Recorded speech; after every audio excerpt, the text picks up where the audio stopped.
mesin kadang-kadang customer ada komplain pasal mesin tak boleh start. Sebab tak boleh start, kenapa? Dia masuk token dekat sini, dia tak tahu. Dia masuk, ini angka sudah turun.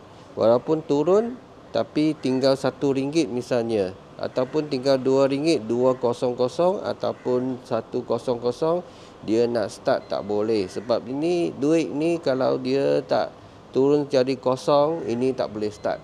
Okey, kena pastikan you masuk betul, masuk cukup, baru ini boleh start. Misalnya you sekarang gunakan warm dia akan jadi RM7. Kalau you masuk RM6, tinggal RM1, mesin tekan sini start, dia tak jalan juga, tak boleh start juga.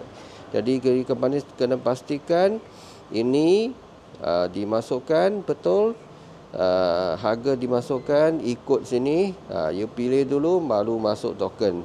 Lepas masuk token, kena tekan start, juga kena pastikan ini pintu dikunci dengan betul. Kalau pintu tak dikunci dengan betul, ini pun tak boleh start juga. Jadi ada dua sebab. Satu ialah token tak cukup, yang kedua pintu tidak dikunci dengan cara betul. You kena buka balik, tutup balik.